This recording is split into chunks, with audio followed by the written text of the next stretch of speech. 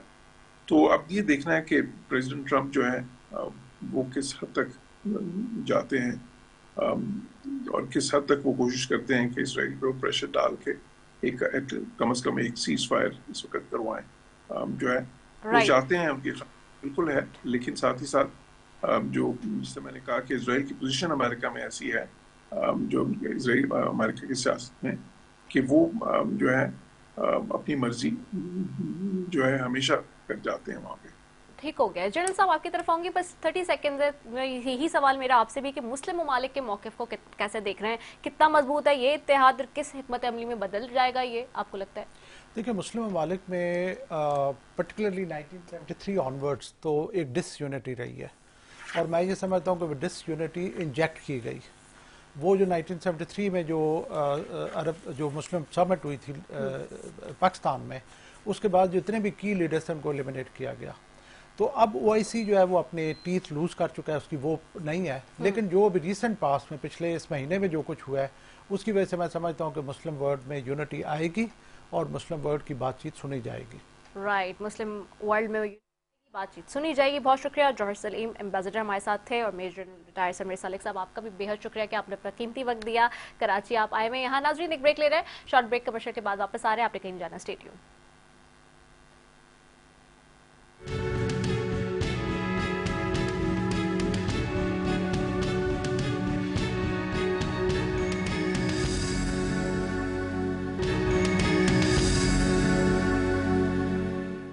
Welcome back ناظرین. اور break پہ جانے سے پہلے ہم بات کر رہے تھے سابق پاکستانی سفیر جوہر سلیم صاحب سے اور میجر جنرل ریٹائر سمیر سالک صاحب سے, اور اب ہمیں جوائن کیا ہے اسی موضوع پہ بات کرنے کے لیے جنرل ریٹائر زاہد محمود ہیں, دفاعی تجزیہکار ہیں. ان کو بھی پروگرام میں خوش آمدید کہیں گے. Thank you so very much sir for giving us your valuable time.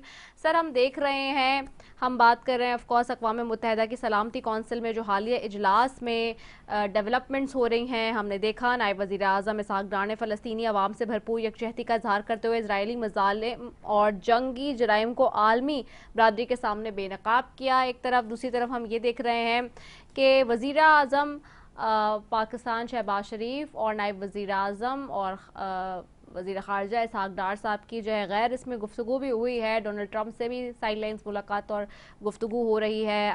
اب ڈیولپمنٹ مزید یہ بھی ہے, ہم یہ بھی دیکھ رہے ہیں کہ پاک سعودیہ معاہدے کو مسلم ممالک کے تعاون سے علاقائی سیکیورٹی کے جامع نظام کی ایک شروعات ہے.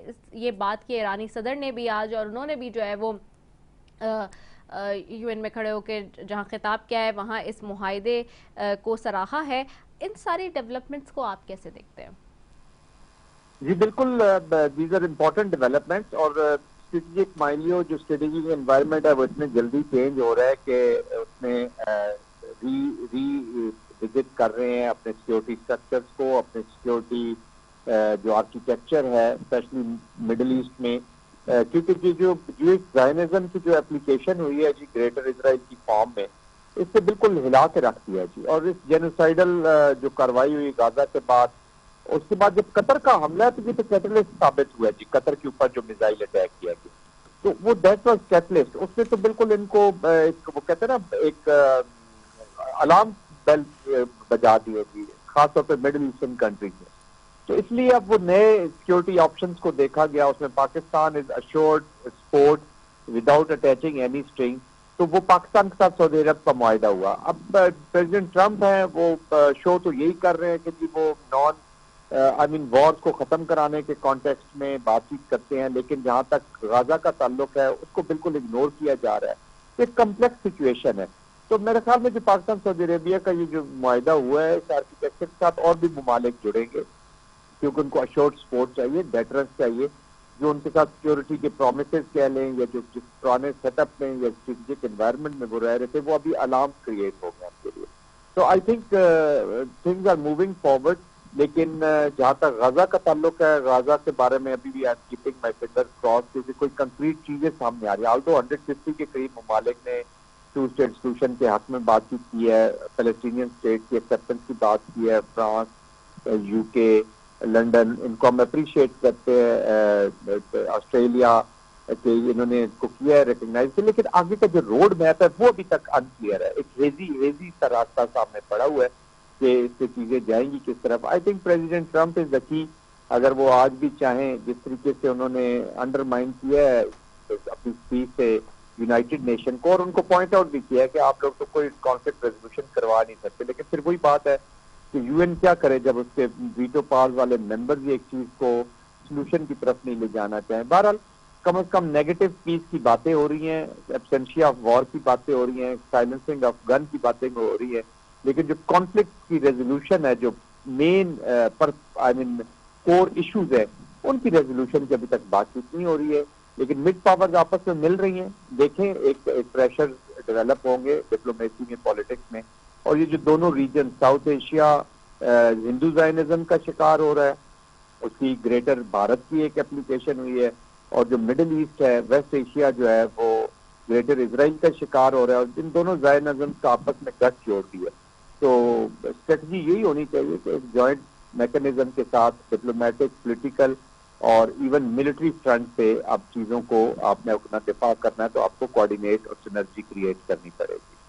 اچھا، اس میں ایک اور بھی چیز ہے، ہم نے دیکھا جہاں آف کورس آپ نے بھی ذکر کیا، بھی برطانیہ، کینیڈا، آسٹریلیا اور فرانس نے بھی تسلیم کر لیا ہے فلسطین کو بطور ریاست.